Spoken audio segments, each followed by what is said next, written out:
Hello everybody, welcome back to another episode of These Aren't the Nerds You're Looking For. I am Lorenzo Fon, sitting here with... Kevin Horde. How's it going, man? Smashingly. Smashingly. Oh boy. We're a little far into self-quarantine for that. Oh, man. Yeah, man. We're moving right along.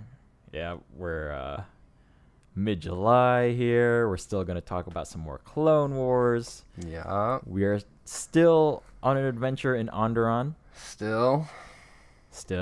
We're going to be discussing an episode called Tipping Points today.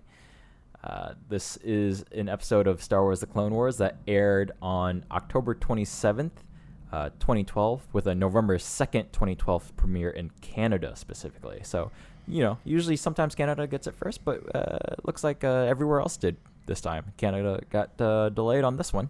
They got hosed by, almost a week? Yeah, I believe so. Yeah. This is Season 5, Episode 5, if we didn't say that already. I don't think I did. No, definitely not. This episode is directed by Bosco Ng and written by Chris Collins. Yes, sir. And as I mentioned, this is a continuation of the Onderon arc that we've been dealing with. This is the 4th episode in that arc. Yes. And let's see if it's the last. Hopefully it's the last. We're going to start with the fortune cookie. Disobedience is a demand for change. Who do you got for this one? So eventually I came around to Savage Opress on this, and I felt like he was talking to Maul, and trying to impress his brother or something, and threw this one out, and Maul just slapped him in his face and was like, you don't even get it. What are you saying? Interesting. Because I don't like this fortune cookie. Okay. Real talk. This one's interesting based on real world context that has definitely shifted in the last month and a half. Right. I went complete opposite as you in this one. I did think about this for a hot second, just because, again, when this fortune cookie showed up, the context under which I've read this has definitely changed versus if we had done this a year ago. Right? Sure. It still would have been there, but not as present as now. So I went with Qui-Gon, just because he seems like the most peacekeeping of the Jedi. He will fight when necessary, but generally, in my head, he seems to be the most pacifistic one. Okay. Right? That said, this quote to me reminded me of a Martin Luther King quote, who said something very similar, right? Where rioting is the language of the unheard. Okay. And obviously, Martin Luther King Jr. did not condone rioting by any means. His point in that, and the thing that's sort of gotten convoluted here, is that his point was hey, if people are rioting, they're acting out for a reason instead of just getting mad at them and shaking your fists and blah, blah, blah. Again, I'm attributing shit to him that, sure, in my own fashion. But you have gone beyond the paraphrase. Right.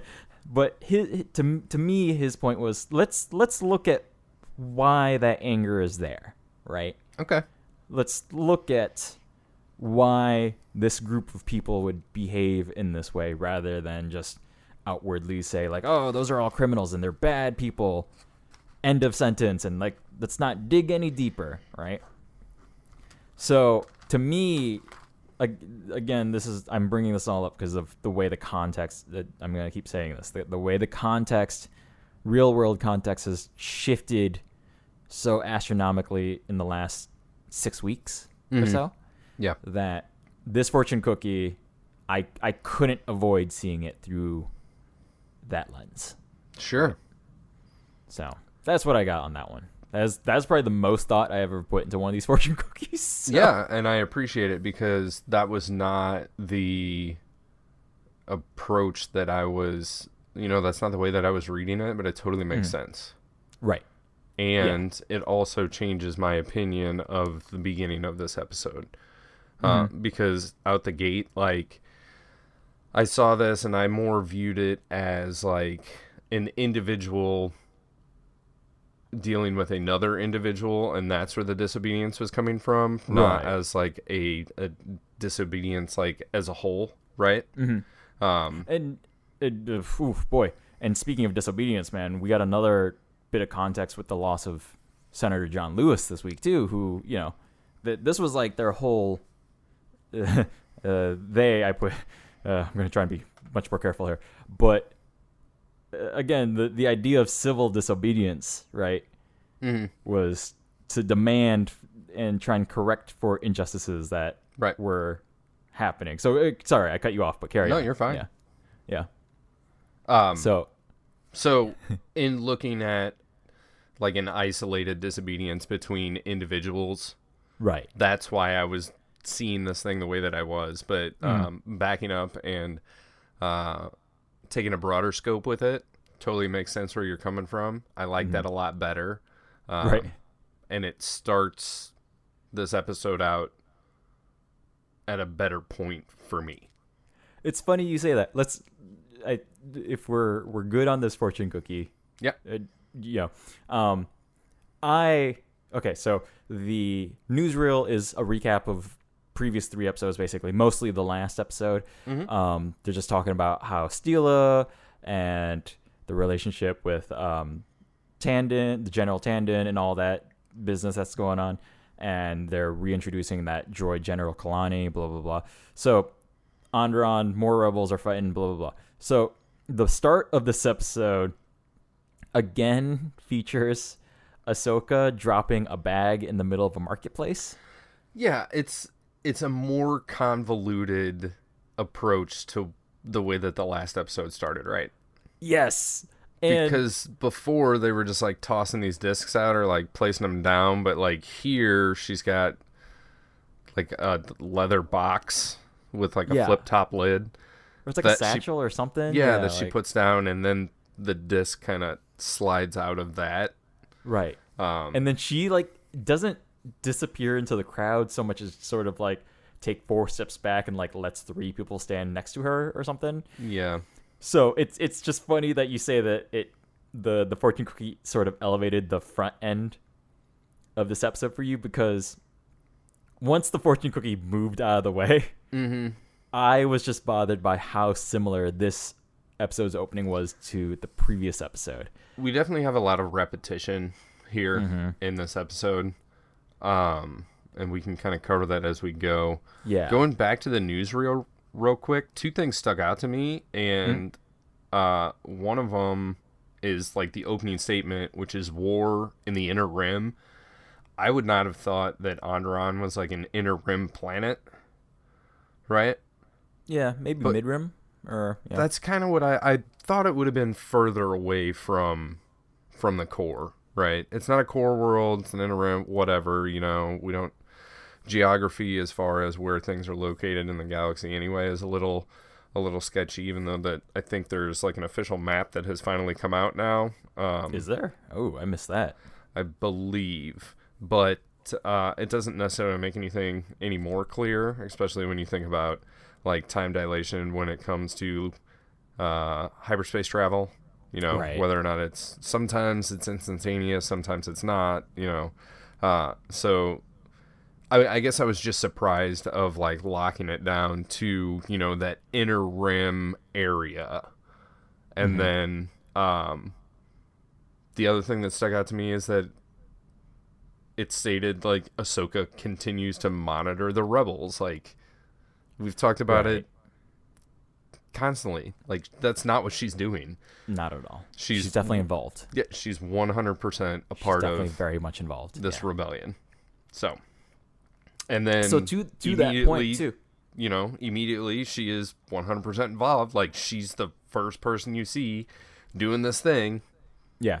So this episode sort of ignores the ending of any progress we got towards the end of the last episode regarding anybody but our main characters. So the last 2 episodes have had this big focus on trying to win the support of the public, winning the support of the citizens of Onderon, the citizens of the city Isis, right? Right.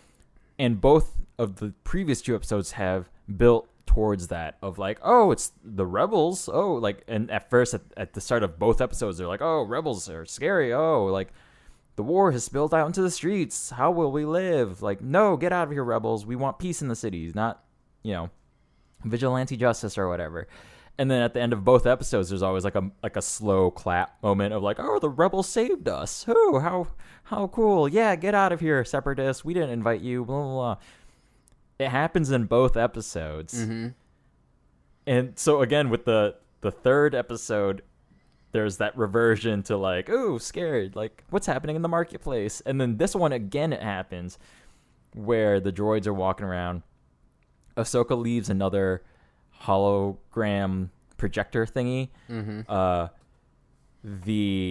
A message from former King Dendup shows up, and he talks to the citizens, and he basically says like, look, I did not put together Dumbledore's army here.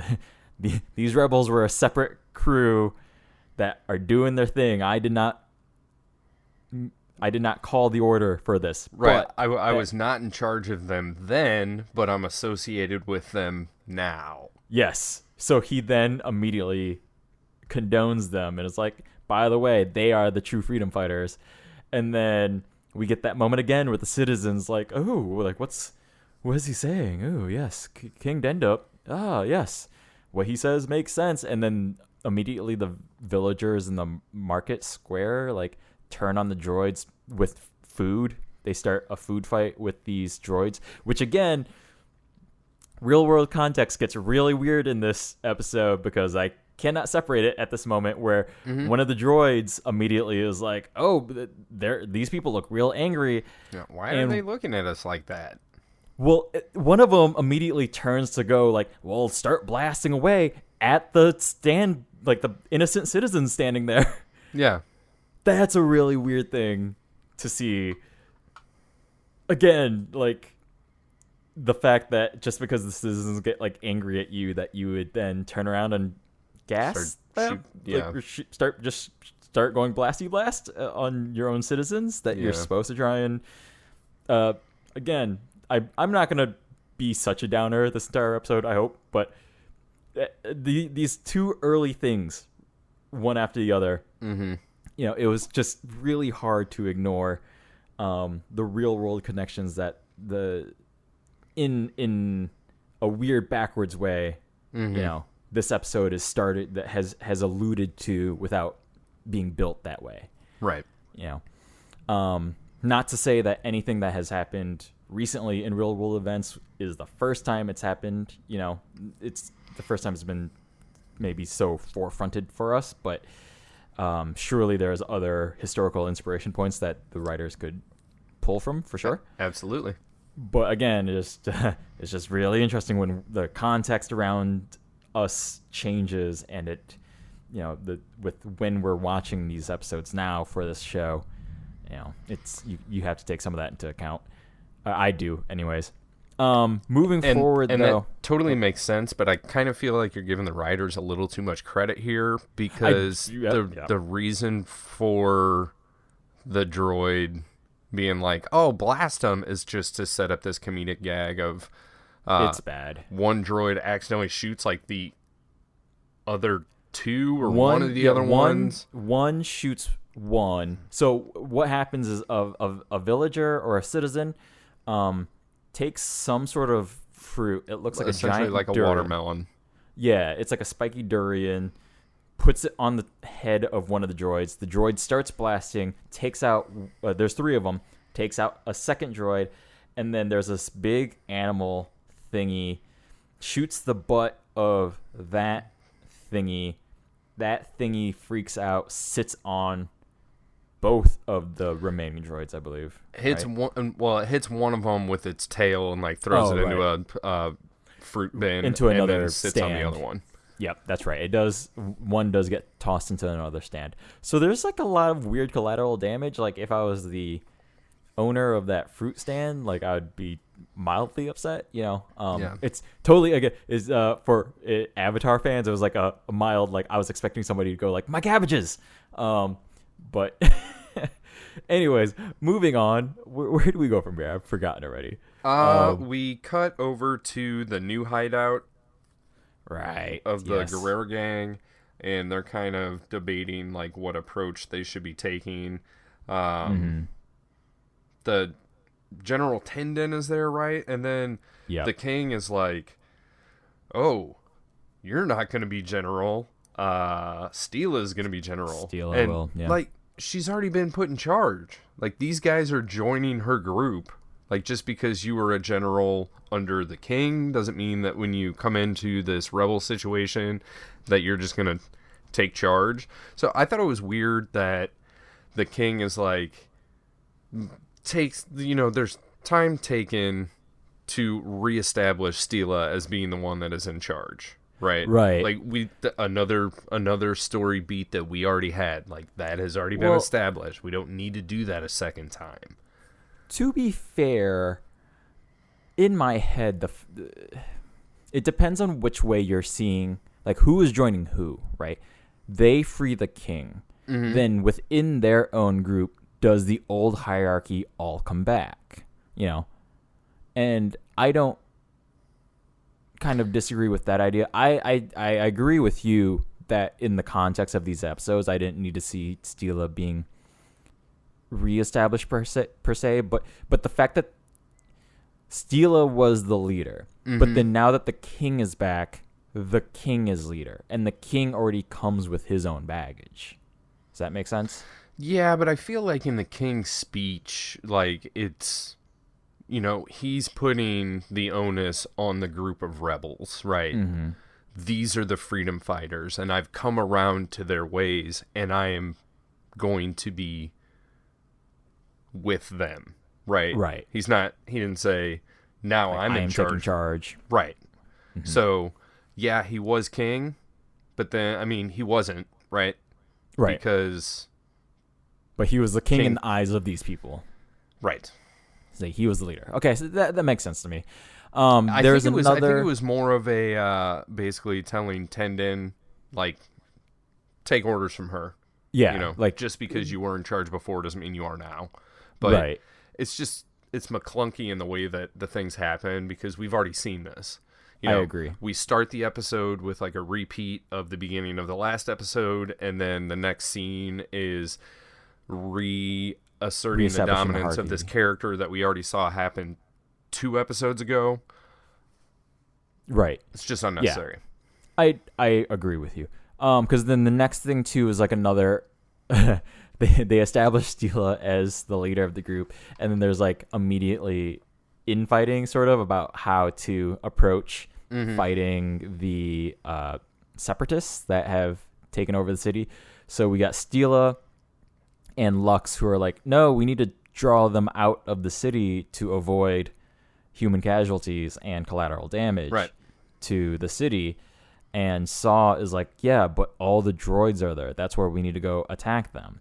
So Steela and company are like, well, we'll just draw them out here where there can be no harm to the citizens of ISIS. Like, that will only make our case worse.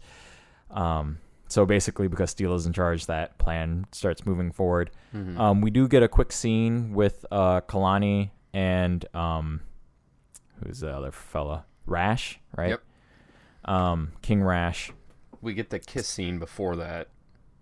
Like when this little party kind of disperses, they all go to get on their winged beasts, which are back in this episode, and they basically finalize the last beat of this weird love triangle that's been growing between Ahsoka, Lux, and Steela, and they all hop off on their winged beast. Before they do, Lux is like, yes, whatever you say, I'll follow you through. You're our leader. And so they go off to enact the plan. Steela walks over to Lux, plants a kiss, and is just like, hey, just in case. And then they get back off. She gets back on her wing beast, takes off. Ahsoka oversees this, doesn't quite react at all. Like, her facial animation remains pretty stiff, actually, in the scene. But then she smiles and, like, gives him a shoulder punch, like, way to go, buddy. Yeah. So then any buildup of, like, love triangle is immediately diffused by this action. Makes all the shit in the last episodes even more confusing.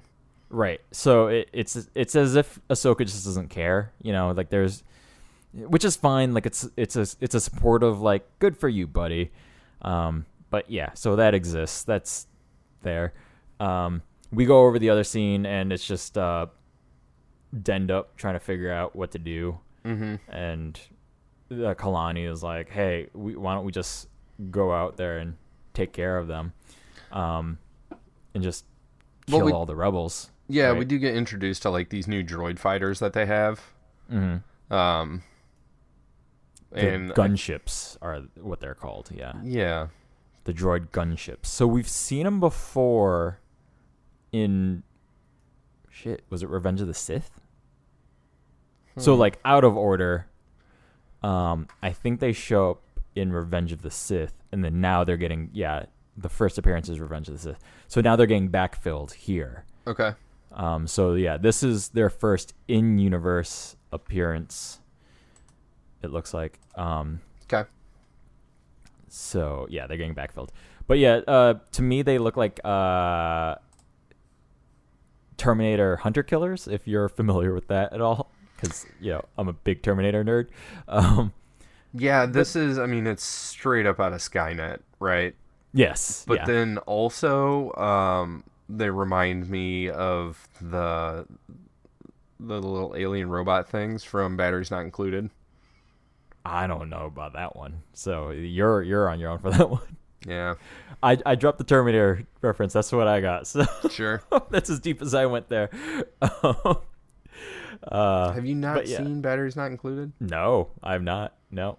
All right. We'll have to talk about that at another time. I have not seen that one.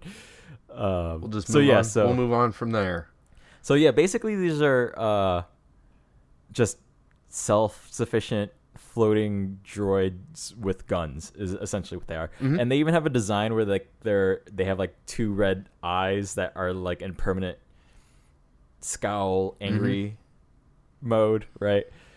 So then we jump back to the out into the wilderness, right? To the Saw crew. Yep. So back to the rebels, and the droids show up, and boom, #fight. Yeah, so there's a big battle that basically pretty much quickly ensues. There are a few steps here, but I'll try and make this brief because it's a big battle. It's a big fight. Droids come in. Guns are going off from the rebels. We get like Steela from a high perch just taking long shots. We get the winged creatures coming in, dropping some bombs and stuff, right? Mm-hmm. And then the hunter killers come out. They've come a long way from the droid poppers. Oh god, yeah. Here's a question. Yes. That I didn't think of until now.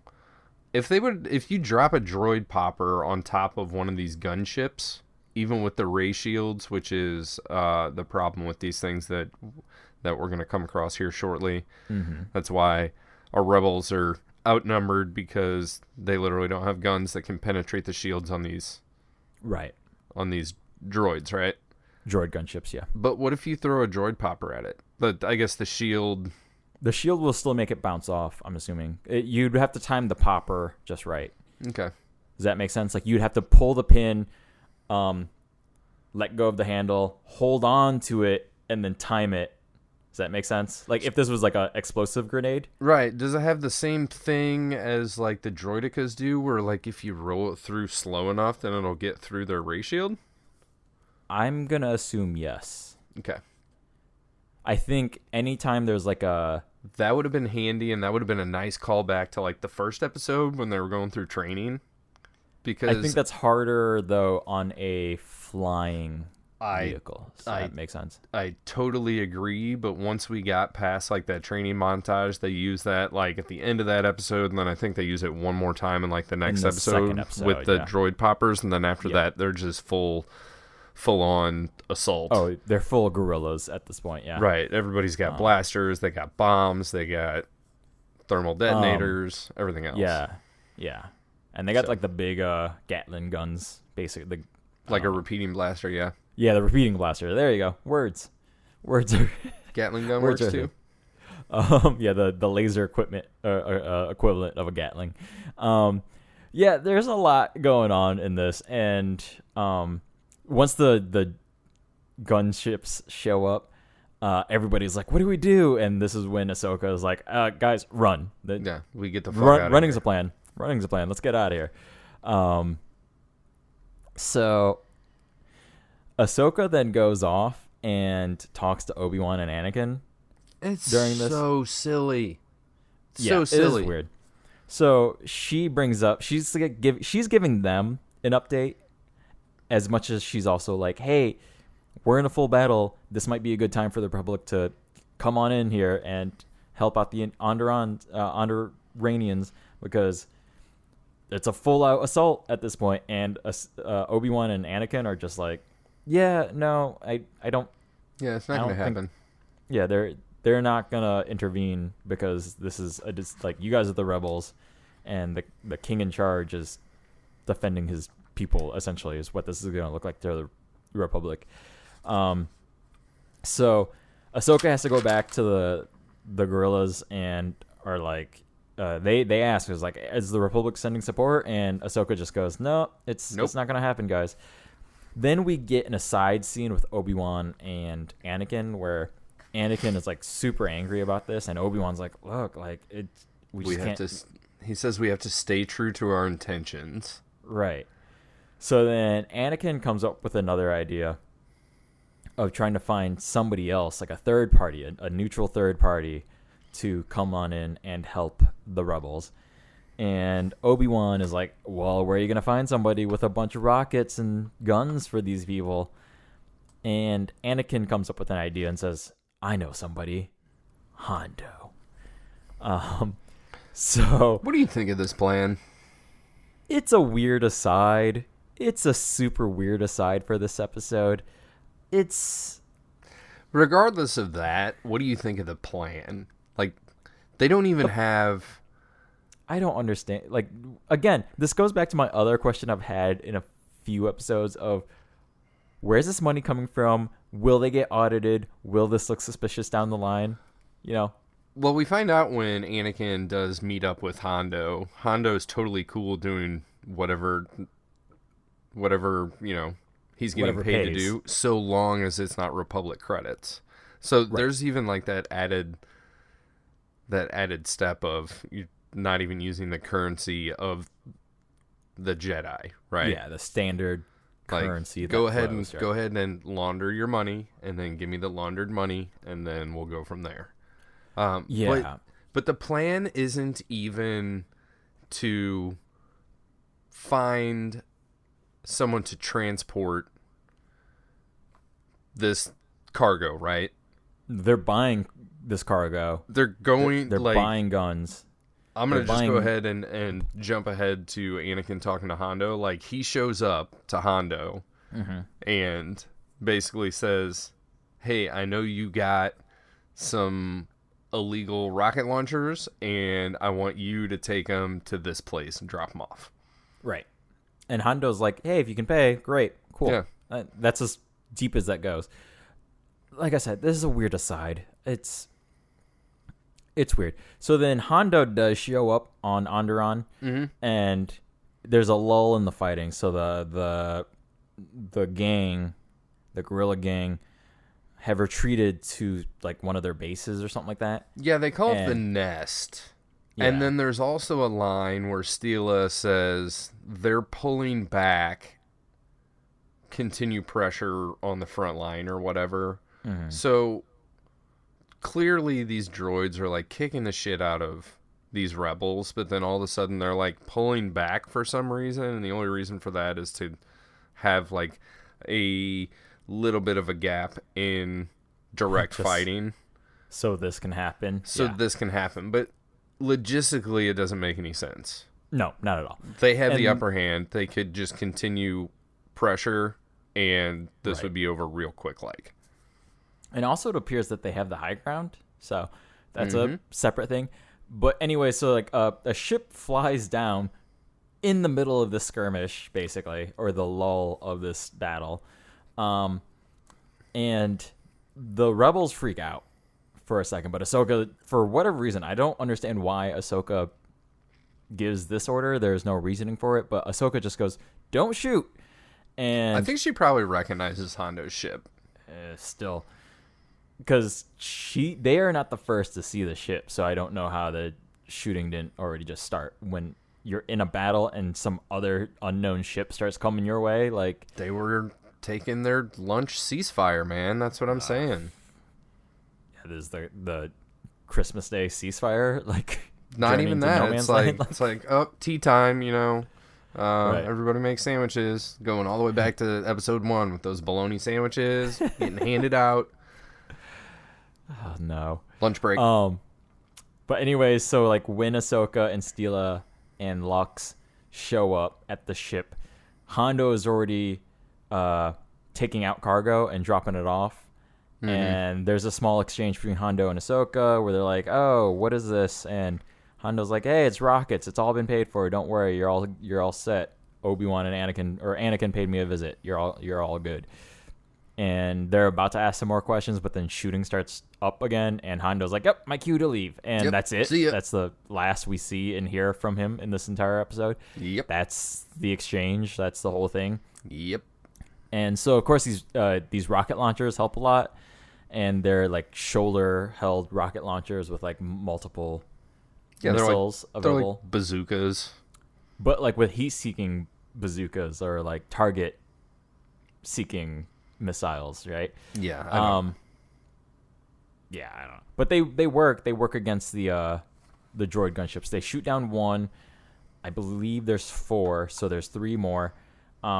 They regroup. Like after they test one, they're like, "Oh, hey, it worked. Let's quickly come up with a plan." So they do. They go and they take out 2 more, basically, pretty quickly. I'm trying to. I need to be very clear on what happens next year. So, like, a tank of some sort shows up. No. Sorry. I'm already like losing my mind mentally because there's a lot of weird things that start happening at once. So there's one more droid gunship to be taken down. Saw says, "I got this. We'll take care of this," and shoots at it. And then at the same time, there's a bunch of commando droids that are like chasing after the king. Yeah. For some reason, I thought they came from a tank, and that's where like I was getting confused. Like I thought they were coming from one of the transport thingies. All the land-based droids are just coming up on foot. They're just walking up. So yeah, they trap Dendup for a second. Steela comes in and rescues him, but then they're standing at the edge of the cliff face that their base is on. So then the hunter-killer droid that Saw shoots and successfully takes down heads straight for Steela and Dendup. Steela pushes Dendup out of the way. The droid hits the cliff face. Spins and careens out of control and like crashes into the edge of the cliff that they're on. Yep. Thus breaking off the edge. Breaks off the cliff face breaks off a little bit. The droid, however, bounces like a stone on the lake and kind of like flips over and like lands on top of the cliff surface, like the plateau surface, I guess. Dendup is safe, but Steela is hanging off the side of the cliff at this point. It's very perilous. So Lux comes over to try and grab her to pull her up. He also manages to slip over, but as he's starting to slip off the cliff, Ahsoka uses the Force, picks him up, pulls him over into safety, and then Ahsoka's like, "I got you," and then it starts to do the same for Steela, but then the droid gunship is still active, shoots Ahsoka in the shoulder. Ahsoka drops Steela, and from what we see, we just get a shot of Lux turning around, shooting the hunter killer, or I keep calling it that, the droid gunship, with a sniper, takes that out, and then we cut back to Ahsoka on the ground having been shot on the shoulder, but it doesn't look like it's any sort of lethal hit on her. She got like a bruise. Realizes, right, which is weird because you can see it goes through her shoulder. It would be her left shoulder. Mm-hmm. There's a shot, like a direct shot on like her left scapula, basically. This should have blown her arm off. But like, yeah, this droid isn't just, it doesn't have just like regular blasters, right? Oh yeah, it's got heavy armaments. Okay, it's got anti-aircraft missiles and even if not anti-aircraft missiles, like even just like its regular laser bolt would be the equivalent of like the bullets that you shoot off of a like an actual Air Force military plane. Mm-hmm. Like those aren't just like little bullets those things are shooting, you know. Those are bullets that should that will tear people in half if you are just standing right in front of it, right? Yeah, they're literally listed as anti-personal laser cannons. Yeah. So okay. And she took a direct hit from like 10 meters, something like that. Yeah, she like her. It's not even her arm should be blown off. She should be dead. Yeah. Mm-hmm. They should have blown her whole torso open. She should be in pieces. Yes. So anyway, she gets up. There's like a little burn mark on her shoulder, and then she comes to, and then there's like a quick look on her face that she realizes, you know, like, oh, I was holding on to Steela for a second. Her and Lux look over the cliff, and Steela is on the bottom, motionless.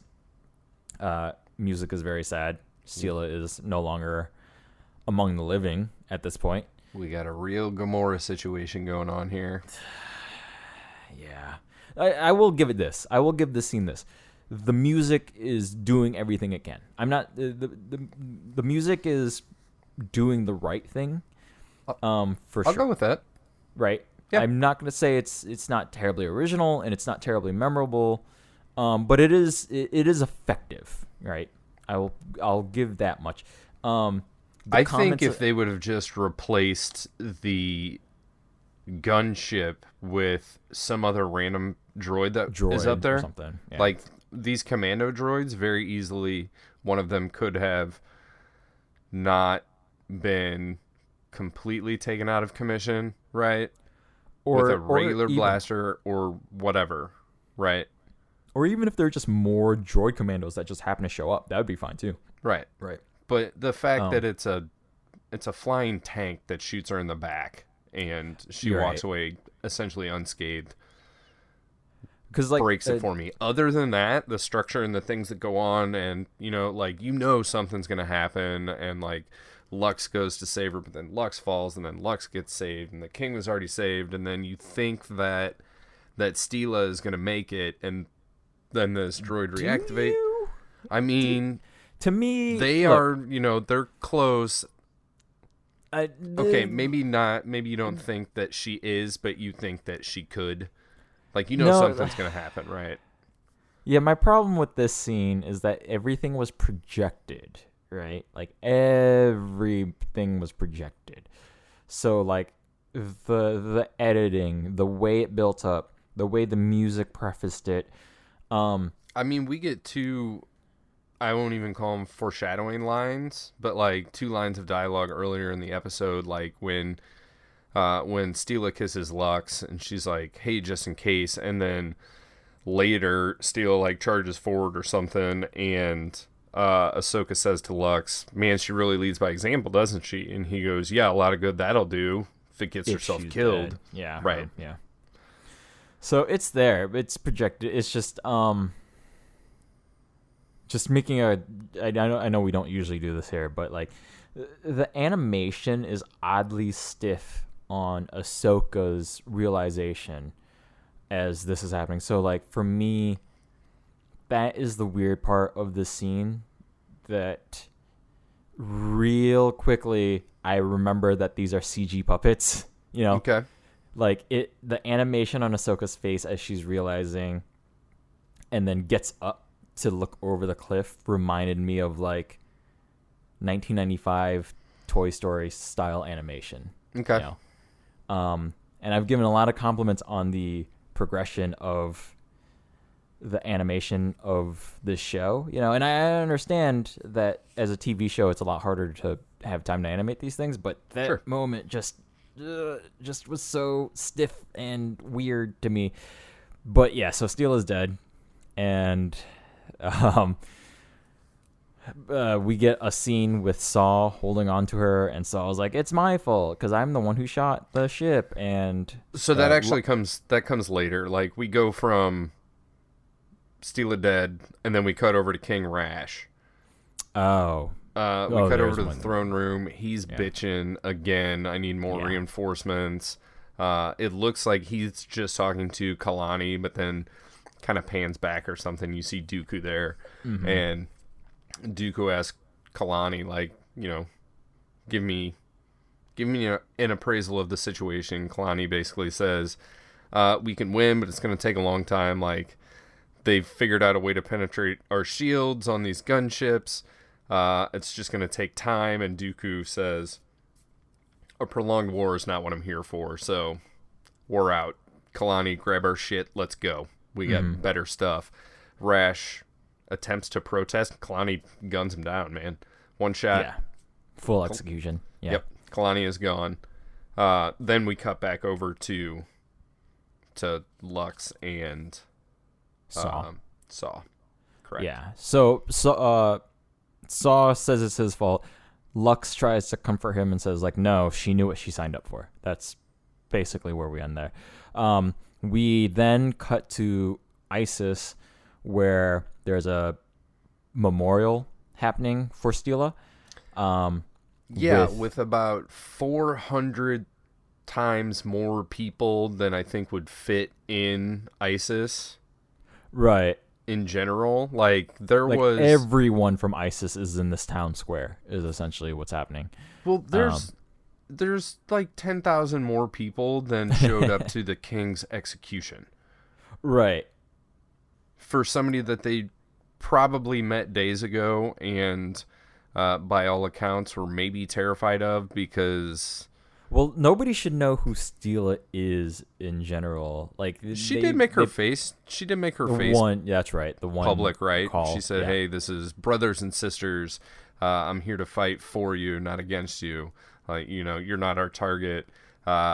We want King Dendam. Blah blah blah blah blah."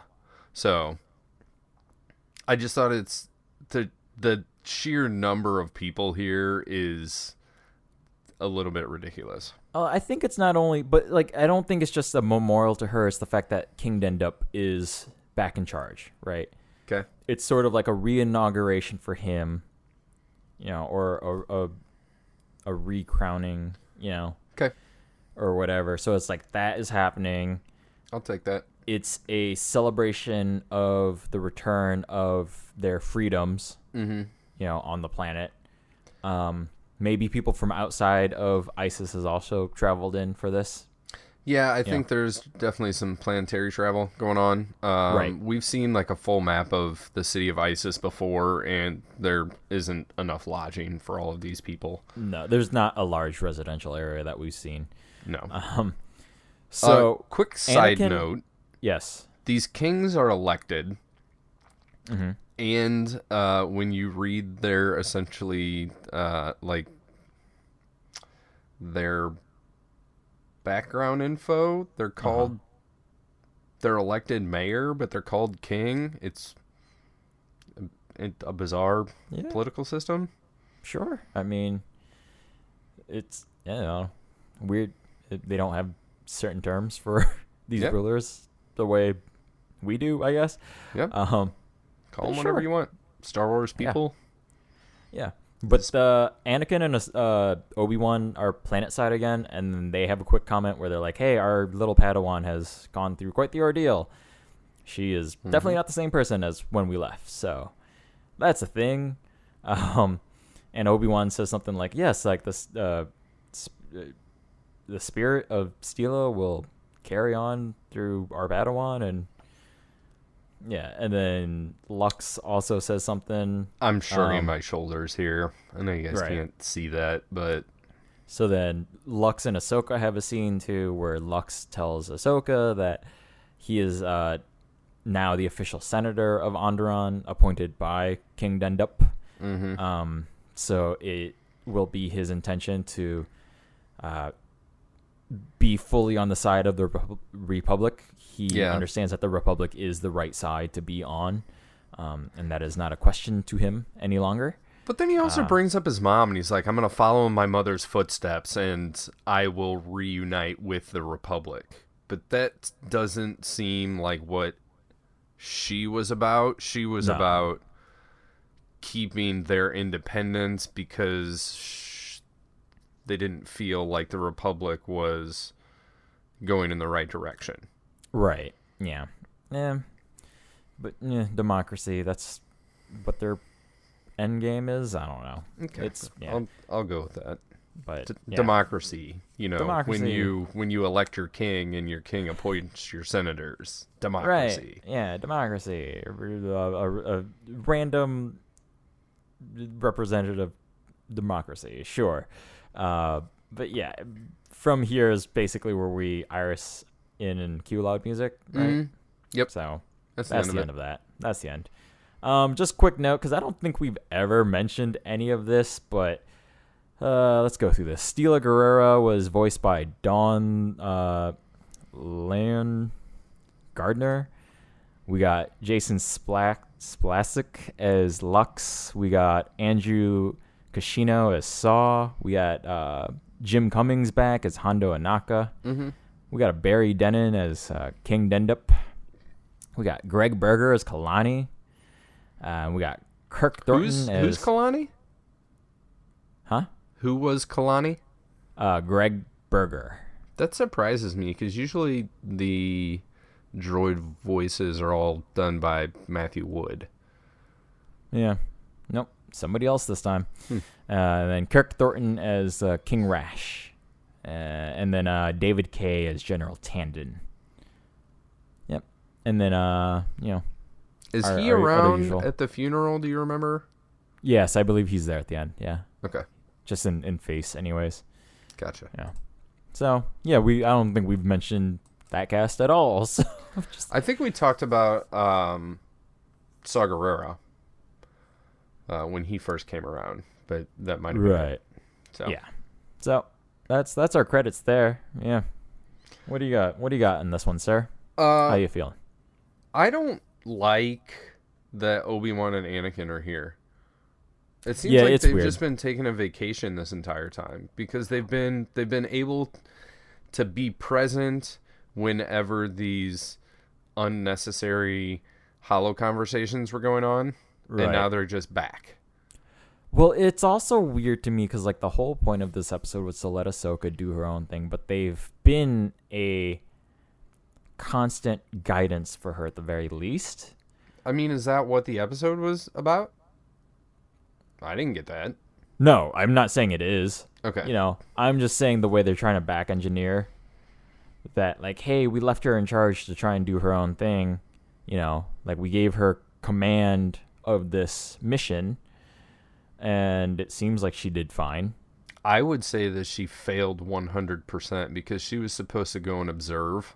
Well, I'm saying from their viewpoint. I'm not saying my viewpoint. I'm saying from their viewpoint, they're like, hey, she survived. That's the goal. Okay. Right. I'll go with you on that one. So they show back up. To me, it's weird that they didn't disappear. It'd be one thing if Ahsoka was left to just figure this shit on her own, and every time she tries to call Obi-Wan or Anakin, they're busy. You got to figure this shit out. I feel like that would have been better. Right. I mean, to me, this equivalent is if at the beginning of Scream, when you call the cops just pick up and show up, mm-hmm. Hey, there's a killer trying to kill me. Oh, okay. And 2 seconds later, some cops show up and shoot the guy in the face. We'll be right there. This is how I felt. You cut any sort of tension or feeling of personal growth when you keep giving her a lifeline. Yes, even though they aren't able to offer help, just the fact that they are voices that are there to assure her in some form. Mm-hmm. to me, cut her achievements short. You know? I would like to see this episode from, or maybe this story arc from, like, Anakin and Obi-Wan's perspective, like what they're doing while all this other shit's going on, and then periodically, like, Ahsoka Skypes into them.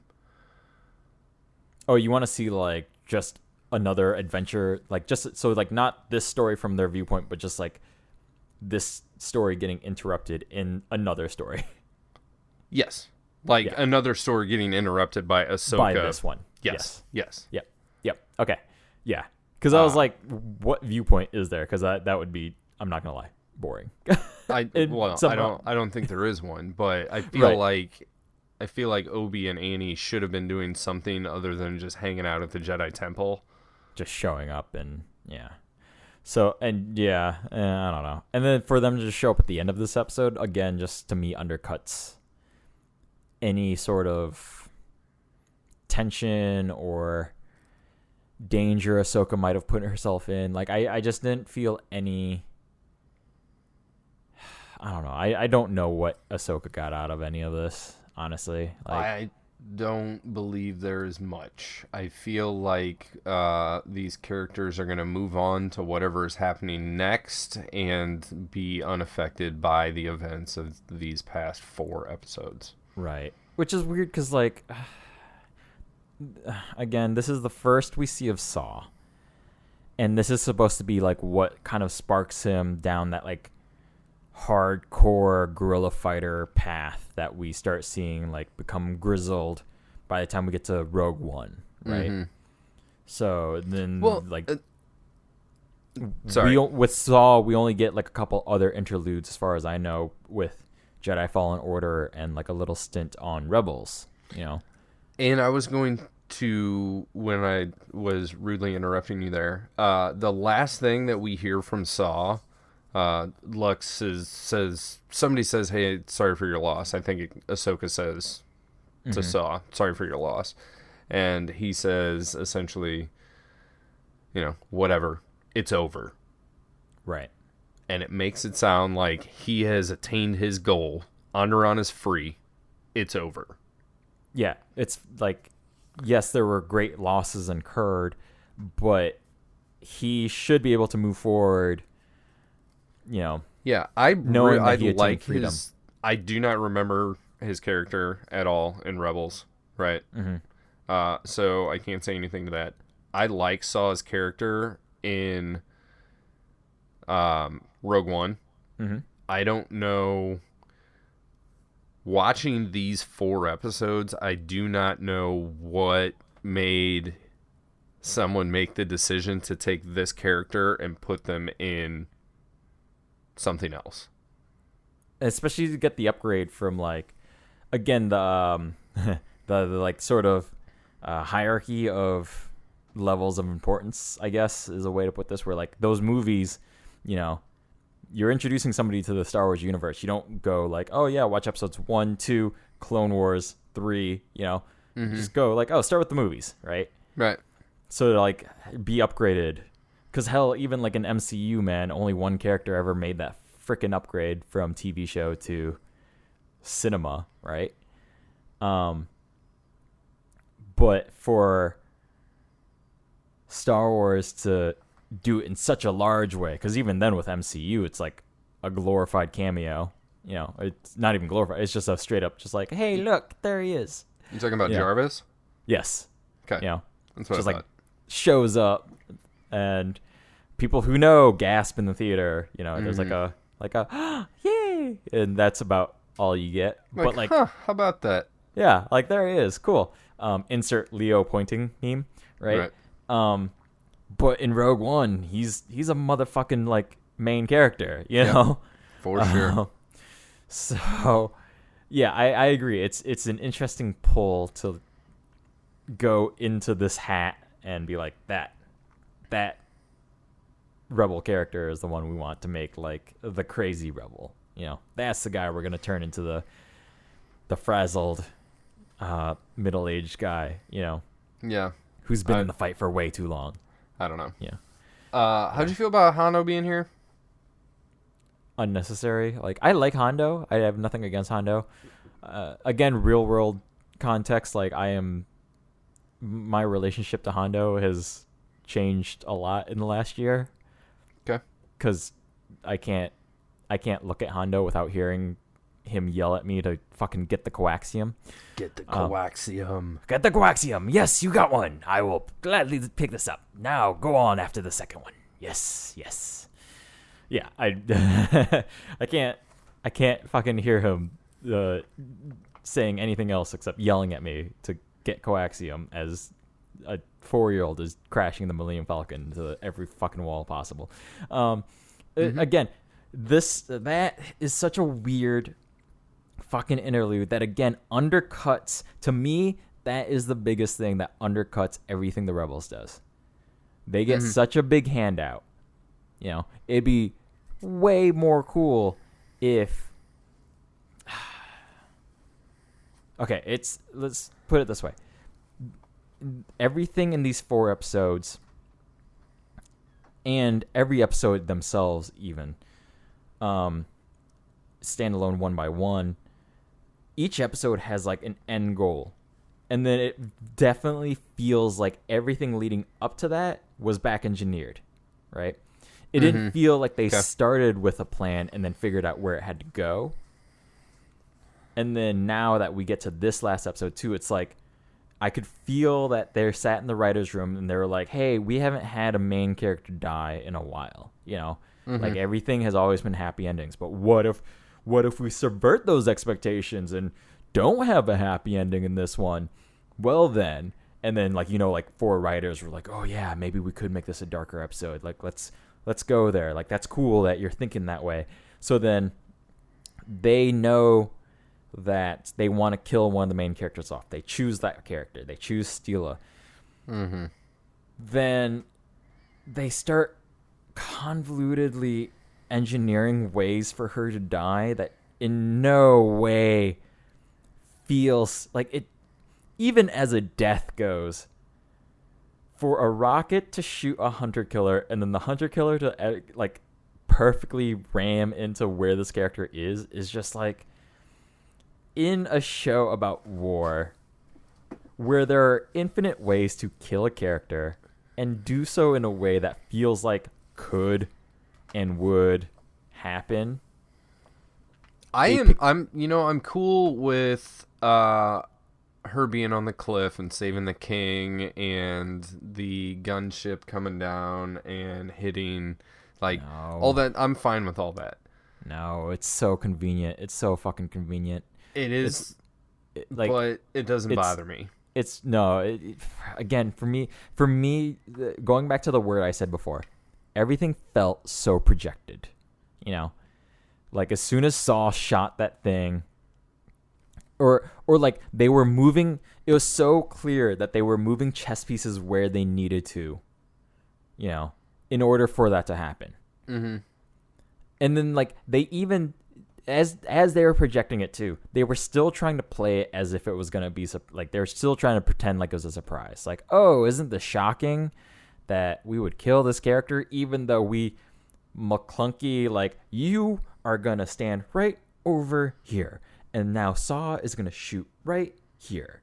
And, oh, how about that this thing, you know, there's no way that a thing like this could be controlled to fly and fall here. Like, only a freak accident would lead to that. Oh, boy, how strange would that be if this weird hunter-killer flew in exactly the right place to kill these characters, you know? Like, that is the weird thing to me, you know? Like, if that wasn't the full climax of the episode, I think that with Hondo showing up, giving them an out to win, and then the show, while giving them an out to win, undercuts okay, and now I'm going both ways. Both things are undercutting the other thing, right? So like they have a happy ending and they want to undercut it with the sad ending, but then the sad ending is also undercut by the happy ending. Like it's it's like a fucking time loop situation. Okay. Where just I can't be happy for the Rebels because they got, like, somebody inputted the Konami code and they got, like, a huge sheet boost, right? And then because they didn't want such an easy out, they killed a character. Like, okay, like, what? I don't know what I'm supposed to be feeling, you know? Confused. So, like, that's what bothers me. Like, it would have been so much more triumphant if, say, she died, like, mid-episode or at the start of the episode or at the end of the last episode. And then this is the episode where, like, they have to rally. They're like, hey, guys, this is the 11th hour. We're not getting help. Mm-hmm. We're outgunned, outmanned. Like, you know, we got to fucking get our wits together. Yeah. But no, instead, like, then maybe we would have had a Black Widow situation instead of a Gamora situation. Yes, yeah. Yeah, yeah, no. So that to me was the fundamental problem with this episode that I just could not get over. And I did watch this episode a couple of times, and it was so clunky. I really wanted to like this episode. Like, it moved along fairly briskly, at least, versus the other episodes. So I'm guessing that this is a thumbs down for you. Oh yeah, this is a hard thumbs down. Like, I also give this one a thumbs down. Mm-hmm. And to be honest, in my most recent rewatch of this, right before we sat down to record, I saw the thumbnail and I was like, oh fuck, this is the one where Hondo shows up to drop off some bazookas. Like, I don't even want to watch this. Right. There's a couple of nice visuals here. We do get a couple of cool camera angles when these winged beasts are flying, and it's almost like they have a camera mounted on their tail. Like, that looks cool. I don't have a problem with the way that Steela dies, right? Mm-hmm. I like Hondo. I think his inclusion here is baloney. Yep. I don't think that the through line of story from beginning to end 4 episodes ago was like, it's the kind of the rules of this story arc were set up 3 episodes ago, right? Mm-hmm. And they didn't follow their own rules to what they were supposed to be doing to get to the end. Right. That bugs me. Yeah, I could not imagine watching these 4 back to back. Oh yeah. There's a weird thing that happens in this episode where I think we've discussed it before, like even starting in season 4, where with these arcs, they started getting a lot better at being able to tell serialized stories, right? Mm-hmm. Where like a 3-episode arc would lead into each other fairly naturally. It would feel like an actual serialized show, you know? Right. While also maintaining its independence per episode. Yeah, like each episode still has its own wrap-up of some sort, you know, right. And build up, wrap up,